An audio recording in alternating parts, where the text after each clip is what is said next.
참신앙인입니까? 라는 제목으로 말씀 전하겠습니다. 사도 베드로는 어부 출신입니다.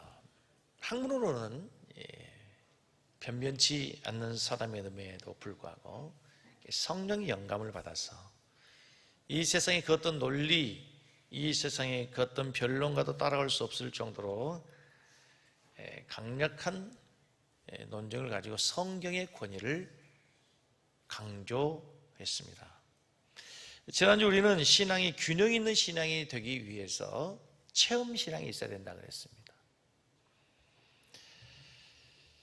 체험 신앙의 유익은 많습니다. 체험 신앙의 유익의 가장 큰 유익은 확신이 생기는 거죠. 내가 직접 체험해야 확신할 수 있습니다. 베드로는 누구도 가질 수 없는 신비한 체험을 직접 목격한 사람이죠.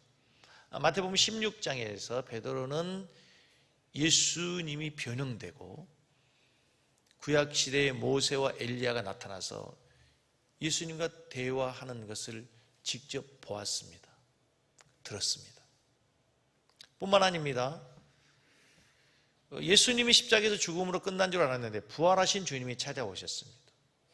그 부활하신 주님을 친히 손으로 만짐받고 그 주님을 다시 만나는 분명한 체험이 있었습니다. 그랬던 이 베드로가 체험이 중요하다. 그러나 체험보다 더 확실한 것이 있다는 겁니다. 체험보다 더 분명한 게 뭐죠? 예언의 말씀이라는. 사도 베드로는 인간의 사사로운 감정으로 이 예언의 말씀, 성경의 말씀을 함부로 대하면 안 된다. 하나님의 감동으로 하나님의 사람들이 기록한 이 말씀을 우리들이 함부로 대하면 안 된다. 그래서 지난주 우리가 깊이 살피지 못했지만 베드로후서 1장 20절과 21절을 다시 한번 보시면 오늘 말씀을 여기서부터 시작해야 됩니다. 먼저 알 것은 성경의 모든 예언은 어떻게 하라고요? 사사로이 풀 것이 아니니. 예언은 언제든지 사람의 뜻으로 낸 것이 아니요 오직 성령의 감동하심을 받은 사람들이 누구께 받아? 하나님께 받아 말한 것이기 때문에 절대로 함부로 풀면 안 된다. 하나님의 감동으로 받은 이 하나님의 말씀을 사사로 풀면 안 된다. 2장 1절 오늘 본문입니다. 그러나 이 말씀을 함부로 풀면 안 되고 사사로이 대하면 안 되는데 그러나 그 말씀을 함부로 사사로이 대하는 사람들이 있습니다. 그 사람들이 거짓 선지자입니다. 거짓 교사들입니다. 오늘 2장 1절 말씀 보겠습니다. 그러나 백성 가운데 또한 거짓 선지자들이 일어났었나니 이와 같이 너희 중에도 거짓 선생들이 있으리라. 제가 성경을 해석하면서 가장 강조한 그 단어, 중요하게 여기는 단어가 이 접속사입니다. 그러나, 그러므로. 오늘 2장 1절 그러나 이 구절을 해석하기 위해서, 바르게 해석하기 위해서는 어디로 돌아가죠? 다시 앞에 있는데요. 하나님의 성경, 이 예언의 말씀은 하나님의 감동하심을 받은 사람들이 하나님께 받아 말한 것이므로 사사리 풀면 안 되는데 그러나 이 말씀을 함부로 푸는 사람들이 나타난단 말이에요. 역사에 보면 그들 우리는 뭐라고요? 거짓 선지자들과 거짓 교사들이다 이 말입니다. 지금 베드로 사도는 안타까움이 있습니다. 왜냐하면 1장 14절 말씀해 보았어요. 지난번 1장 14절 보면 바울은 자기가 이 세상을 곧 떠날 것 같은 임박한 자기의 종말, 자기의 죽음을 지금 직감하고 있습니다. 어떻게 해서든지 이 짧은 시간, 얼마 남지 않는 시간에 성도들의 신앙을 바르게 세워야 될 필요가 있어요. 어떻게 해서든지 흔들리는 성도들의 신앙을 붙들어야 될 사명이 있습니다. 그래서 그 흔들리는 성도들의 신앙을 좀먹고 그 흔들리는 성도들의 신앙을 파고들어 신앙을 무너뜨리는 무서운 세력이 있는데 그들이 누구라고요? 거짓 선지자와 이 거짓 사도들을 너희들 조심해야 된다 라고 경고하고 있는 거예요.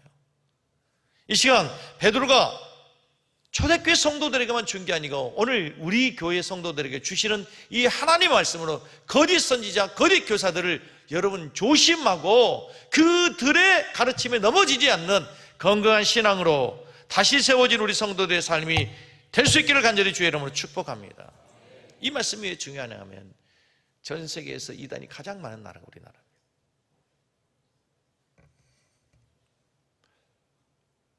정확한 숫자를 헤아릴 수 없지만 비공식적으로 확인된 자칭 예수라 칭하는 자들이 우리나라에 약 60명이 있답니다. 60명. 놀라지도 않죠. 60명이나 된다. 예수가. 우리가 집중해야 될 것은요, 오늘 성경 본문 2장 1절을 다시 보시면요, 베드로 사도가 경고하는 내용을 잘 보시면 2장 1절을 다시 띄워줘 보시면, 그러나 백성 가운데, 이것은 이제 유대인들이요, 구약 과거 유대인들 가운데 또한 거짓 선지자들이 어떻게 했다고요? 일어났었나요? 과거 시제죠. 옛날에도 있었다. 이와 같이 지금 너희에게도 거짓 선지자들이 있을 것이다. 있고 앞으로도 있을 것이다. 과거에도 현재에도 앞으로 미래에도 이 거짓 선지자는 끊어지지 않고 계속될 것이다.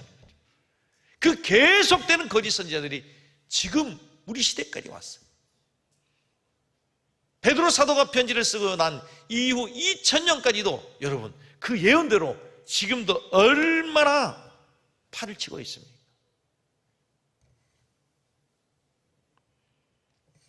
이 가짜들, 이단들, 그들은 가만히 들어왔는데, 그래서 우리 신앙을 무너뜨리는데 이들의 특징이 세 가지가 있습니다. 자, 1절을 다시 한번 띄워줘 보시면, 1절을 보시면, 자기들을 사신 주님을 어떻게 한다고요? 부인합니다. 이 사람들은 예수님을 부인합니다. 교묘하게 예수를 전한 것 같아요. 예수를 인정한 것 같은데 마지막에 가서 보면 다 예수를 부인합니다. 문선명, 박대선, 이만희, 이 사람들이 교묘하게 처음에는 예수님 이름을 갖고 해요. 마지막에는 다 예수. 이단하고 논쟁하면 마지막에 부딪히는, 모두 다 부딪히는 부분이 마지막 예수 그리스도가 진짜 참 하나님이 아니다는 거예요. 다 예수 그리스도의 구원의 완전성을 부인해요. 뭔가 부족하다는 거예요. 두 번째, 2절 말씀에 보면 이들의 특징은 다 모두 한결같이 호색하는 거예요. 호색이 뭐예요? 색을 좋아하는 거예요. 성적인 타락이 있어요. 항상. 정명석 보세요. 이만희 보세요. 며칠 전에 저희 목회자님 단톡방에 새로운 이단이 나왔더라고요. 얼마나 웃기냐면요, 나 어떻게 그런 일이 있을 수 있는, 자기 아내들을 다 바치는 거야. 자기 아내들을. 어떻게 그럴 수 있냐. 미혹의 영에 빠지면 그렇게 돼요. 미혹의 영에 빠지면. 무서운 거 아닙니까 여러분? 영의 세계가 여러분 진짜 무섭습니다. 여러분 무섭다니까요. 상식적으로 어떻게 그게 가능해요? 어떻게 상식적으로 그게 가능하냐고요.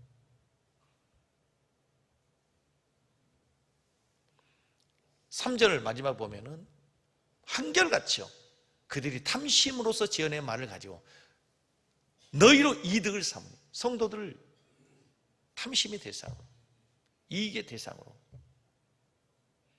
전락시켜버리죠.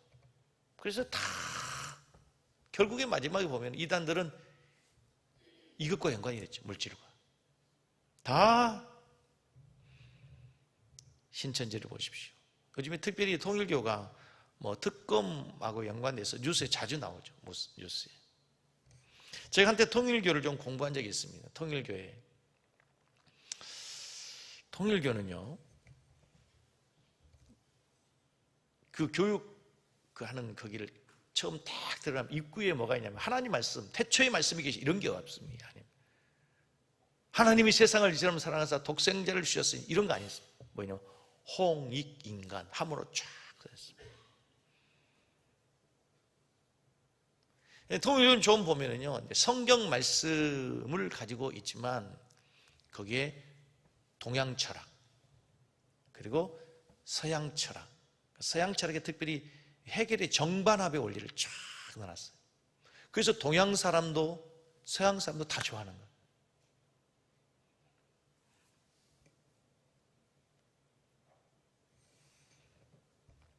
특별히 일본 사람들이 통일교에 많이, 통일교의 가장 번성한 곳이 일본이었습니다.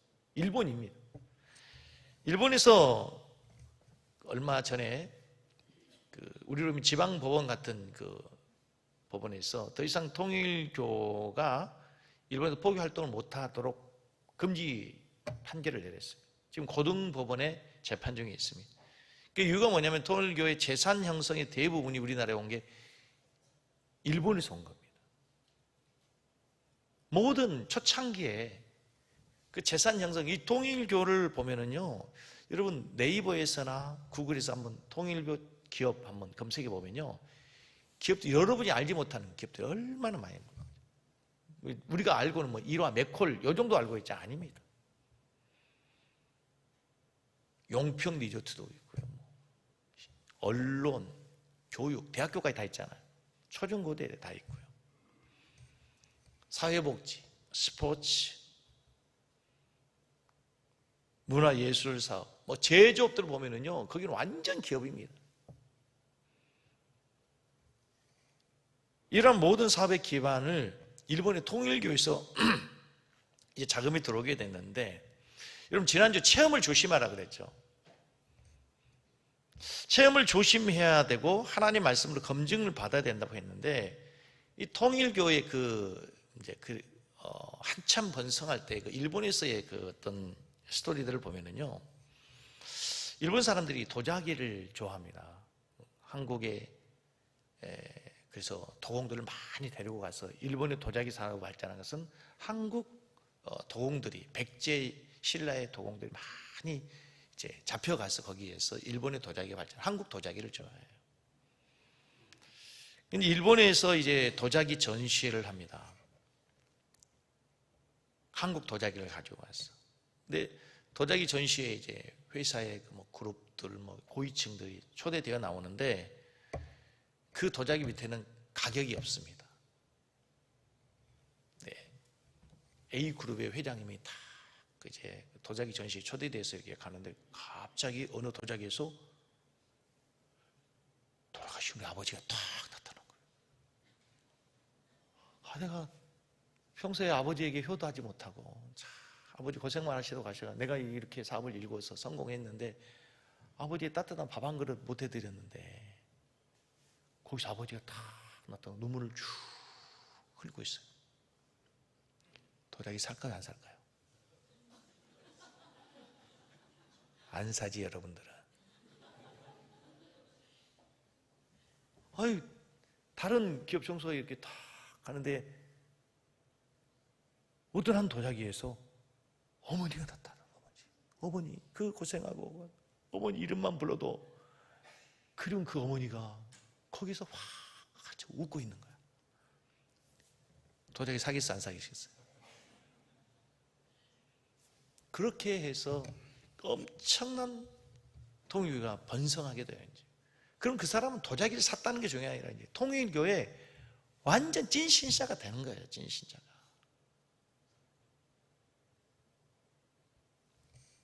그래서 여러분, 표적, 이적 이런 걸 중요시 여기면, 우리 기독교는 신비의 종교예요. 아멘. 한 번도 안 하시네. 우리 기독교는 신비의 종교입니다. 그러나 신비주의는 배격합니다. 신비롭죠. 어떻게 하나님이 인간의 몸을 입고 올 수 있겠어요? 하나님은 지금도 얼마든지 도자기도 나타날 수도 있고 환상도 볼 수 있고 꿈에도 나타날 수 있어요. 그런데 그것을 추구하는 신비주의는 안 돼요. 개인적인 체험을 위해서 하나님 우리에게 신비로운 체험을 줄 수는 있어요. 그러나 그거를 추구하는 그것이 주가 되면 안 된단 말이죠. 완전 사탄이 장난이죠. 탐심의 극치입니다, 통일교는. 요즘 통일교를 보면 통일교가 이제 거의 종말이 왔다 생각이 됩니다. 통일교가 문선명 사후에 지금 3개의 분파로 나눠져 있습니다. 원래는 통일교는 굉장히 그 혈통을 중요시하거든요. 그런데 어떻게 된지 이 혈통이 부인은 한학자에게로 갔어요. 그래서 지금 통일교 그 보면 TV에 사진이 나오면 보면 엄청난 뭐 궁들 무슨 궁이라고 나오잖아요. 거기에 지금 한학자가 살고 있습니다. 근데 그 아들들을 가오리 7남들이 있는데 그 7남이 또 2파로 나눠져 가지고 엄마가 법정 소송을 벌이고 있는 거예요. 뉴스에 의하면 이 지금 나오고 있는 뭐 김건희 여사와 이렇게 연결됐던 그 모든 것에 누가 제보를 했을 거 아닙니까? 누가 했을까요?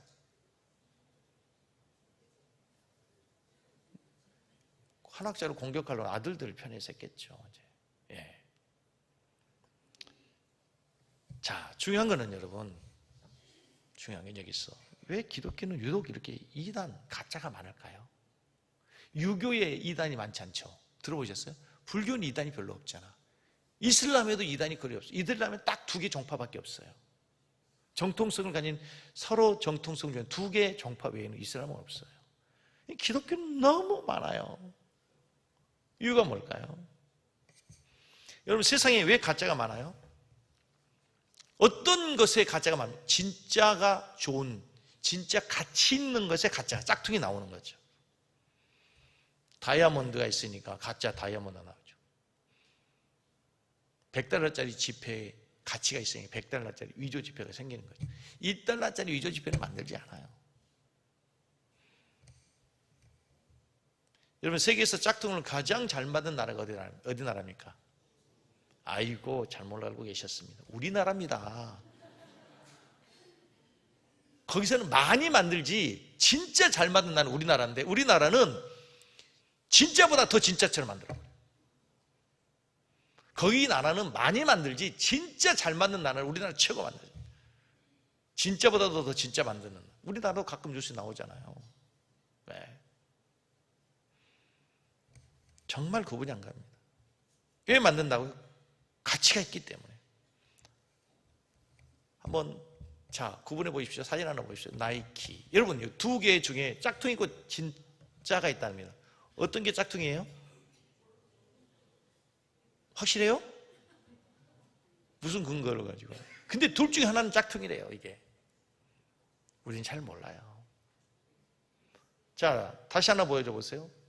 샤넬 갖고 싶죠? 하나씩.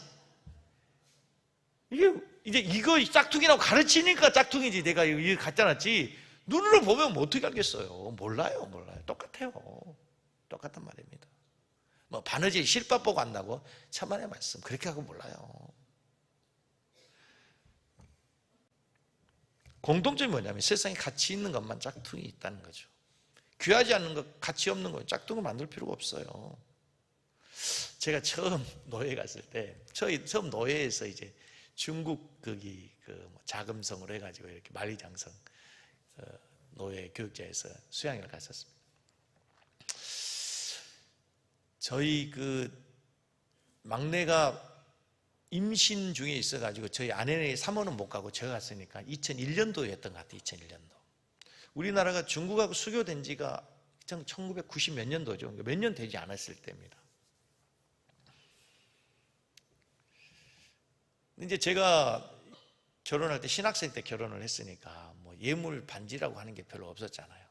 잘 못 해주고 미안하고 그래가지고 18K 뭐 이렇게 가락지 뭐 18K 목걸이 그걸 해줬는데 그것도 교회에 다 헌금으로 드려버렸어요. 아무런 것도 없었어요. 그래가지고 이제 뭐 이렇게 중국 가면 뭐 찻집 다니고 뭐 다니다가 보석 거기를 반대를 갔어요. 미안한 마음도 있고 이제 보니까 어휴 이만큼 큰 루비 있죠. 빨간색 루비. 야, 저거 하나 사다 줘야 되겠다. 그래가지고 나름대로 꽤 비싼 건데 카드로 할부로 10개월 빨간색 루비를 샀습니다. 아내한테 갖다 주니까 뭐 한참 있다가 이렇게 중앙동 어때 보석집을 갖고 갔나 봐요.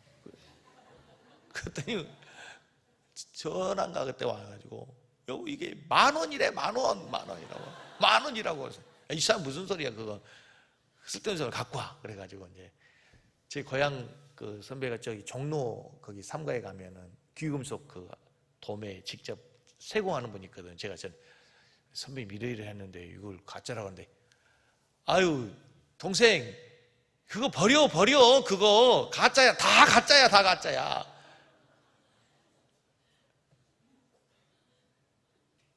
아니 빨고 색깔 엄청 빠르게 빛나게 있는데요.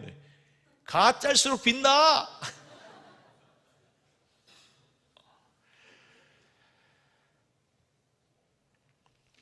유독 기독교에 사이비가 많은 이유는 복음이 그만큼 가치 있기 때문이에요. 여러분 가짜가 많다고 놀라지 마십시오. 가짜 때문에 실망하지도 마세요. 오히려 가짜가 이렇게 많을 정도면 진짜 기독교는 참 복음에는 뭔가 가치가 있다. 뭔가 분명한 이유가 있다는 사실을 믿으시기 바랍니다. 가짜를 보고 그래서 교회 싫어. 이건 잘못된 생각이죠. 그럴 이유가 없어요. 가짜가 있다면 진짜도 있죠. 거짓 선지자가 있으면 참 선지자가 있고 거짓 교사 있으면 참 교사가 있는 거예요. 저는 우리 섬기는 교회가 진짜 참 교사, 참 선지자, 참 교사, 참 선지자, 참 목자, 참 복음, 진짜 교회 되기를 원합니다. 그런 교회를 우리가 함께 만들어가야 될 줄은 믿습니다. 오늘날 문제는 자기가 만난 가짜 때문에 진짜를 싫어한다는 거예요. 맨날 듣는 이야기 있잖아요. 나 옛날에 교회 다니는데 목사한테 당했어, 사기 당했어. 여러분 목사한테 맨날 사기 당한 사람밖에 없는데요. 또 목사들 만나면요 다 성도들한테 당했다 그래요. 진짜예요.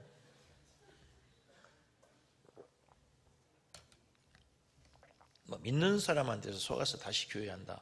안 간다고. 아니 가짜한테 속았다고 진짜를 거부합니까? 여러분 시계 내가 한번 짝퉁 샀다고 난 다시는 시계 안 찰 거야. 바보죠. 시계 어쩌다 짝퉁 샀다고 시계를 버리고 이제 나는 다시 시계 보지도 않을 거야. 그건 아니죠. 그건 아니에요. 교회가 타락했기 때문에 안 나가. 그래서 가난한 성도가 되겠다고. 그건 아닌 거예요. 중요한 것은 무엇에 집중할 것인가. 가짜냐 진짜냐. 가짜에 아니면 진짜에. 자, 이단들이 많아요. 거짓 교사들이 많아요. 진짜 참 복음을 찾기 어려운 시대에 홍수일수록 먹을 생수가 부족한 그런 시대가 된 것 같아요. 그러면 여러분 이제 이런 이단들이 많은데 어떻게 이단을 구분하고 이단을 어떻게 대처하시겠어요? 이제 오늘 또 통일교 이제 신천지 여호와의 증인 세미나 다니면서 책 듣고 동영상 보면서 공부하고 또 공부해가지고 그들을 다 파악해서 여러분들이 그들을 대처하시겠습니까? 임파서블이에요. 불가능해요. 위조 집회 감별하는 법 제가 말씀드렸죠. 위조 집회 감별사들이 어떻게 훈련을 받은가 하면요, 진짜 집회, 진짜 참 집회 있죠. 진짜 집회만 수백 번, 수천 번, 수만 번 매일 확인하고 딱 보면 진짜, 딱 보면 진짜, 딱 보면 진짜 라고 확신이 들 때까지 계속 훈련한대요. 진짜를 참으로 구분할 수 있는 그 경지에 이르는 거예요. 그러면 어떤 위조 집회가 도 어떤 가짜가 도 금방 보면 금방 드러나는 거예요. 위조 집회를 구분하기 위해서 만들어 놓은 모든 위조 집회를 또 연구하고 또 이건 위조 집회, 이제 그렇게 해서 또 변형된 위조 집회 나면 방법이 없는 거죠. 내가 이 세상의 모든 이단을 다 연구했다. 또 새로운 신천지가 나와버리면 어떻게 하겠어요?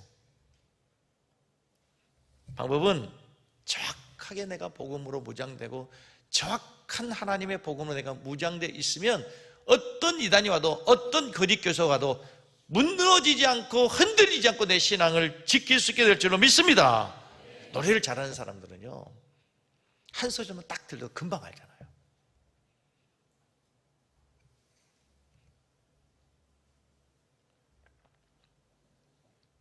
피아노 연주하는, 클래식 연주하는 사람, 우리는 아무리 들어도 틀렸는지, 음이 이탈됐는지, 뭐 음이 빠졌는지 우리는 전혀 모르는데 전공자는 금방 아는 것처럼 복음도 마찬가지란 말이에요.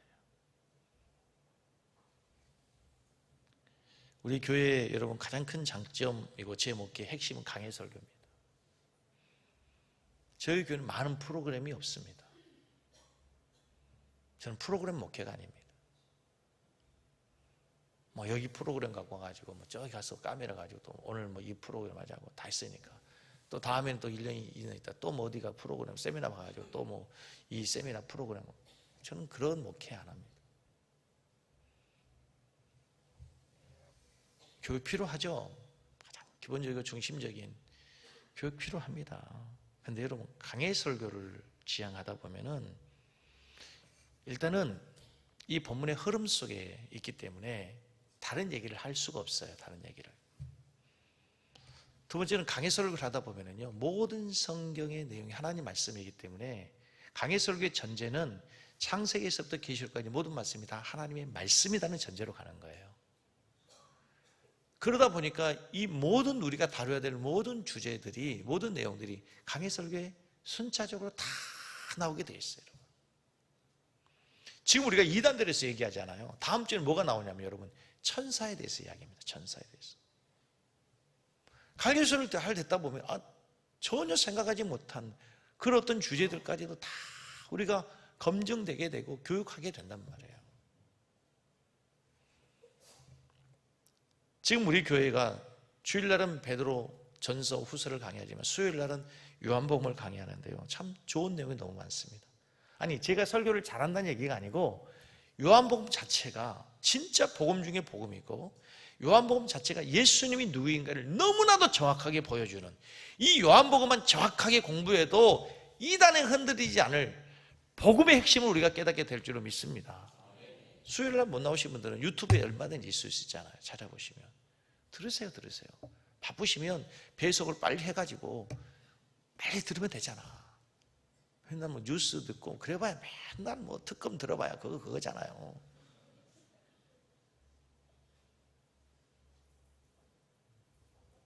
말씀을 자주 들으세요. 자주. 많은 다양한 목사님의 설교도 듣지만 여러분 김정수 목사 설교도 들으세요.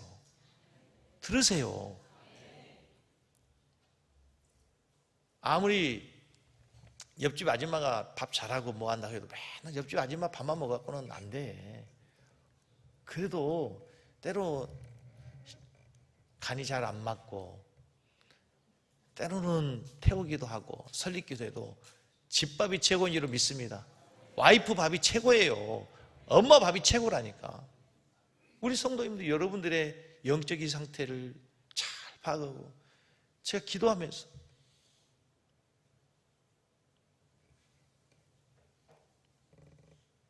하나님이 탄식하신대요. 우리가 가난해서가 아니고요,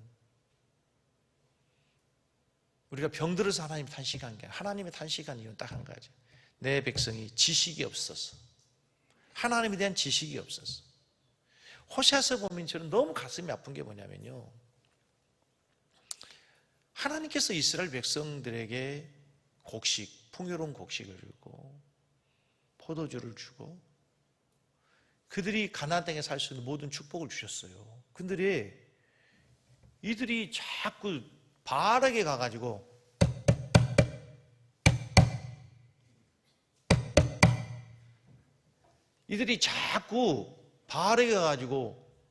바알이 줬다는 거예요.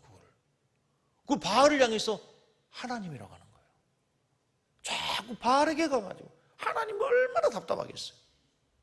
하나님 주셨는데 하나님 바알이 줬다고 바알에게 절하고 바알을 하나님이라고 하고. 그래서 하나님이 한탄하시면서 이 백성들이, 나의 백성이 하나님에 대한 지식이 없어서 망한다. 자, 이제는요, 우리 안에 정말 하나님에 대한 지식이 풍성해지기를 주의 이름으로 축복합니다. 감사하게도 예수님은 이미 거짓 선지자, 거짓 교사를 분별하는 방법을 우리에게 너무나 정확하게 가르쳐 주셨어요. 마태복음 7장 16절을 보십시오. 어떻게 하냐면 열매로 그들 알아요. 여러분, 감나무인지 배나무인지 겉으로 보기에는 구분이 잘 안 될 수 있어요. 잎사귀 보기 잘 모를 수 있어요. 이게 뭐 전문적인 지식이 없는 사람은 겉으로 보기에는 알 수 없다. 그런데 가을 돼가지고 딱 열매가 있으면 배나무였네? 감나무였네? 사과나무였네? 열매 보면 알죠. 지나고 열매를 보면 알 수 있단 말이에요. 열매를 보면. 지금은 아무리 뭐 하고 하지만 지나보면, 시간이 지나면 자연스럽게 열매가 나오게 돼 있어요. 자, 히브리서 13장 7절이 이렇게 나와 있어요. 하나님의 말씀을 너에게 일러주고 너희를 인도하던 자들을 생각하며 그들의 결말을 어떻게 해야? 주의해봐라. 진짜인지 아닌지. 조심스러운 이야기인데요, 미국의 LA에서 한참 인기를 끌고 있던 김S 수라는 목사가 있었어요. 이분이 가수였어요. 근데 이분이 이제 목사가 돼서 말씀을 전하는데 센세이션이 일어나요. 그래서 한국으로 왔어요. 순식간에 수백 명이 모였어요. 그게 제가 잘 아는, 저하고 아주 친한 저희 누나 친구인 집사가 그 교회를 다니는 소리를 들었어요. 영상으로 제가 설교를 들었어요. 그 목사의 설교는 항상 이렇게 시작해요. 여러분들이 기존의 교회 목사에게 설교를 이렇게 들었죠? 이렇게 배우셨죠? 그거 아닙니다. 그리고 영해를 하는 거예요. 영해. 여러분, 성경의 1차적인 해석은요, 이 본문입니다. 문자로 주셨어요, 계시를. 제가 때로는 답답하게 문자를 중시하지만, 그러므로 이런 중요시 여기잖아요. 문자를 가지고 주신 거거든. 근데 영해를 한다고. 여러분 그렇게 들었지만 그거 아닙니다. 항상 성도들이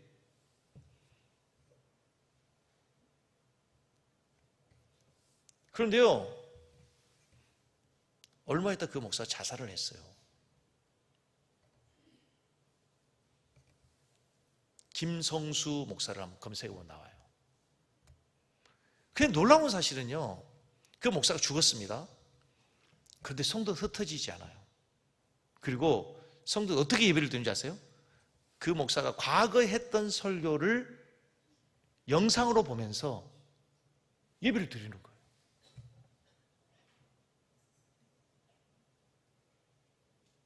여러분들이 보면 웃기죠? 근데 그분이 진짜 선지자였다는 거예요. 진짜 목사였다는 거예요. 진짜 말씀 바르게 풀었다는 거예요. 열매로 안다고 그랬는데.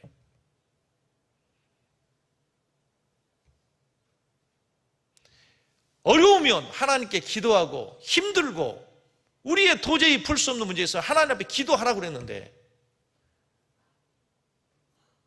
그 열매가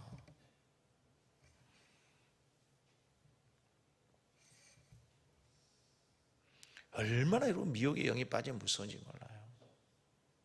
조심스럽게 또 한번 얘기해요. 우리 교회에 있었던 부교육자 모 목사 아시죠? 우리 교회 아주 열심히 있는 성도들 한 20명 정도가 쪽으로 갔어요.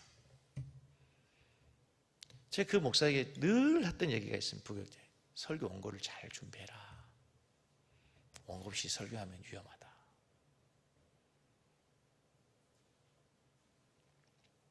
올라가가지고 계시받아 설교한다는 그거 참 좋은 것 같지만 언젠가 문제 생긴다, 안 된다 늘 얘기했습니다.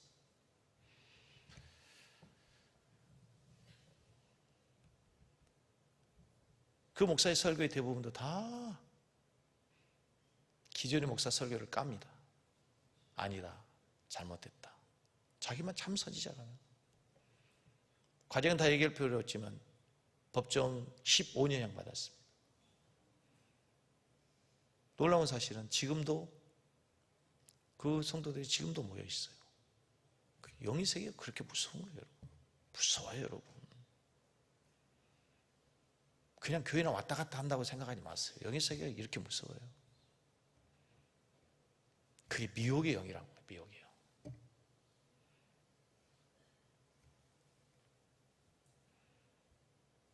자, 저기까지 가짜 이야기를 했어요. 자, 질문. 설교를 제가 준비하면서 이걸 자꾸 뭐 이단이나 얘기하다가 이렇게 설교를 마칠수록 어떻게 설교를 마무리해야 되나. 제가 대체 이 설교를 사실은 제가 2시까지 설교를 고민했습니다. 2시까지. 적용 부분에 있어, 이 설교를. 자, 거짓 교사, 참교사, 거짓 선교사, 참선. 여러분은 참성도입니까?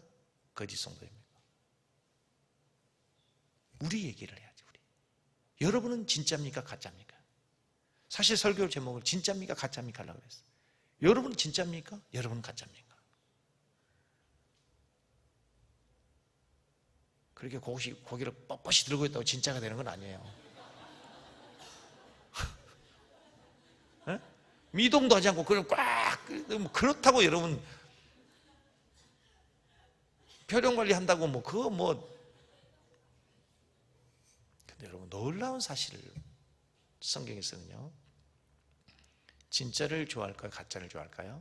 진짜 선지자를 좋아할까요? 가짜 선지자를 좋아할까요? 여러분 진짜를 좋아하죠? 여러분들은 진짜를 좋아하죠? 그런데 성경의 이스라엘의 역사를 보면요, 가짜를 더 좋아합니다. 그 말은 여러분도 가짜를 좋아할 가능성이 훨씬 더 많다는 이야기예요. 기분 나쁘지만 성경을 보시면 구약시대에 이스라엘 백성들이 참 선지자의 말을 듣지 않습니다. 거짓 선지자의 말을 듣습니다. 그래서 이사야 선지자는 톱으로 이렇게 죽여버리고 예레미야 선지자는 토굴에 가다버리고 참 선지자는 핍박을 받습니다. 거짓 선지자들은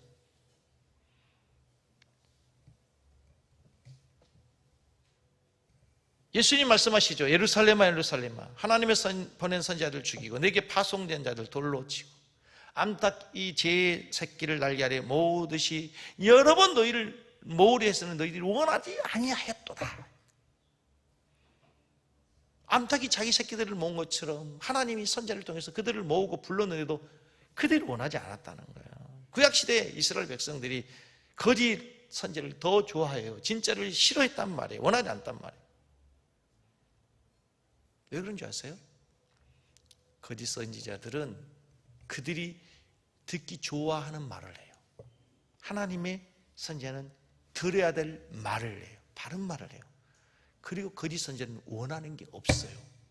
그들이 살던 대로 그냥 살면 돼요. 하나님의 복음은 그렇지 않아요. 하나님의 복음은 책망이 있어요. 우리를 바르게 하기 위해서 그렇게 하면 안 된다고 말해요. 가면 안 된다고, 회개하라 그래요. 돌이키라 그래요. 그렇게 살면 하나님의 진노가 임할 것이라고 말을 해요. 기분 나쁘잖아. 기분 나빠요.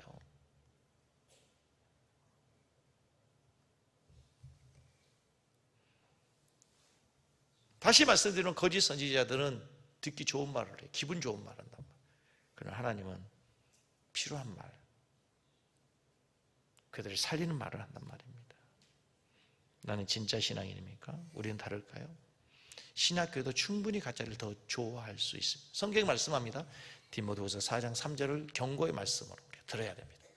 디모데후서 4장 3절 때가 이르리니 사람이 바른 교훈을 받지 아니하며 귀가 가려워서 자기의 사역을 따를 스승을 많이 두고 또 그 귀를 진리에서 돌이켜 허탄한 이야기를 따르리라.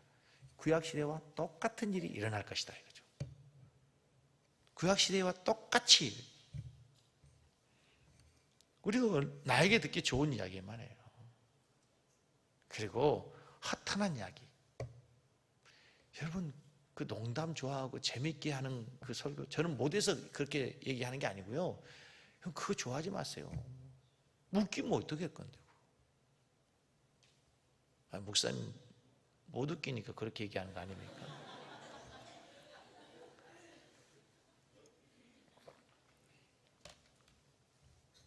재미있으면 좋죠. 근데 목적이 그건 아니라는 거죠. 문득 제 머리에 스친 책 한 권이 생각났어요. 토저 목사님이 쓴 책, 나는 진짜인가 가짜인가 라는 책이 있었어요. 나는 진짜인가 가짜인가. 여러분은 어떠세요? 진짜입니까? 가짜입니까? 무서운 이야기 성경에 있어요. 성경의 말씀에 성도들 가운데 교회 내에 알곡과 뭐가 있다고? 쭉정이. 알곡과 가라지가 있대요. 그걸 마지막까지 놔둬라. 마지막 때 하나님 심판한다. 죄송해요. 여기 가짜가 있어요. 쭉정이 있다니까. 그건 성경의 진단이에요. 양과 염소가 있다잖아요. 목사님, 양고기 스테이크도 있고 염소탕도 뭐 양도 염소 다 있으면 좋은 거 아닙니까? 아니, 그 말이 아니야. 거기는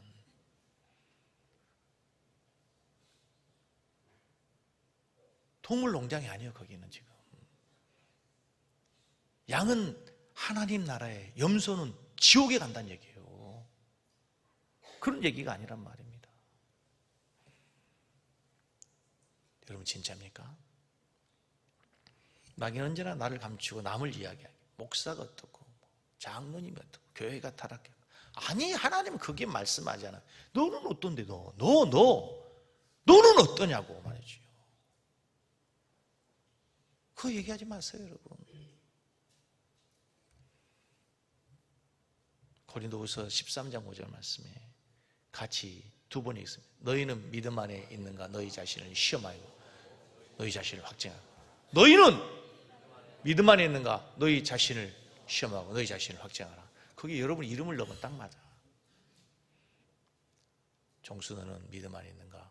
종수, 너 자신을 시험하고. 종수, 너, 야, 그걸 종수 하고 있는데 날아가면 어떻게 해?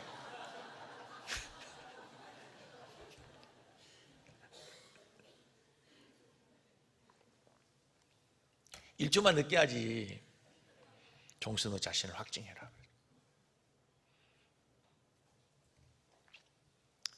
오늘 설교 좀 길어요. 앞으로 몇 분 더 할지 모르는데 화장실 가실 분 다녀오세요.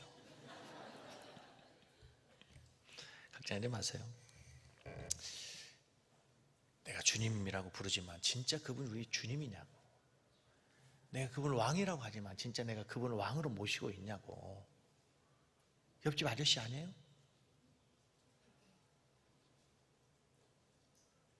내 꿈 이루어지는 그 알라딘 램프 진이 아니에요? 내가 필요할 때 확 도와주는 그 이모 아니에요 혹시? 주여 주여라고 매일 부르지만 한 번도 진짜 그분을 섬겨본 적이 없다면 난 진짜 아닌 거예요. 모든 것이 주님의 것이라고 찬양을 하고 나의 왕이 주님이라고 얘기하면 그분을 한 번도 헌신하지 않고 겨우 와가지고 1,000원짜리 몇 개 헌금하고 일주일. 물질의 주인이 주님이라고 하면서 주님이 주셨다고 하면서 가짜야 가짜. 죄송하지만 가짜라고요.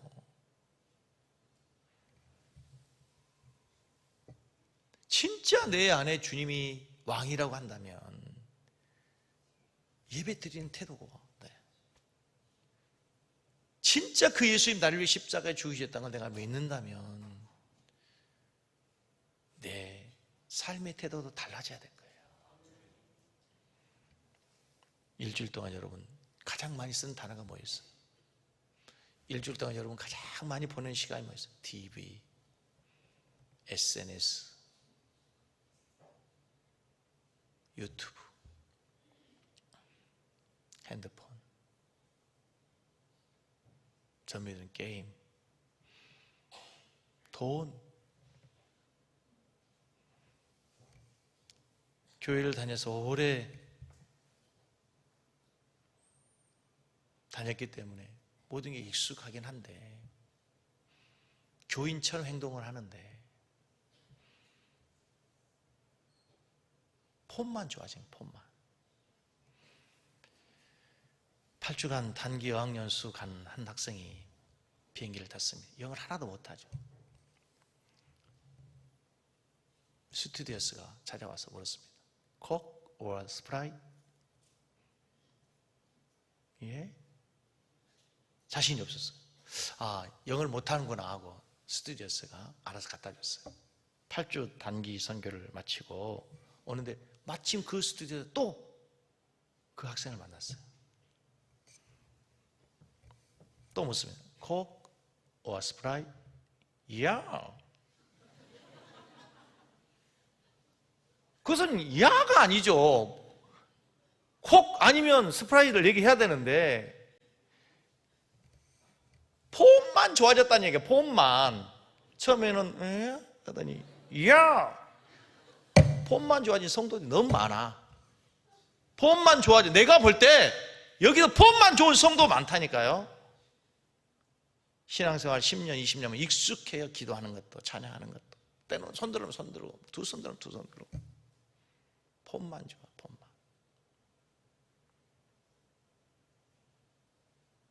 하나로 바뀐 건 없고. 말은 목사님 설교가 좋대. 저희 설교가 뭐인데요? 좋으면 뭔데요? 내 삶이 바뀌어야 되는 건데. 내가 오늘 작정을 했어요. 내가 오늘 다시 난 진짜입니까? 다른 사람이 진짜인지 아닌지 따질 때 아니라니까. 지금 뭐가 축복인지 아세요, 여러분? 내가 가짜라면 내가 가짜인 걸 빨리 깨닫는 게 중요하고요. 내가 잘못된 길을 가고 있다면 빨리 돌이키는 게 그게 축복인 거예요. 저 오늘 찔림 받았으면 좋겠어요. 여러분이. 여러분 저희 설교를 듣고 한번 결심했으면 좋겠어요. 아, 나 진짜로 살아야지. 신실하게 살아야지. 진실하게 살아야지.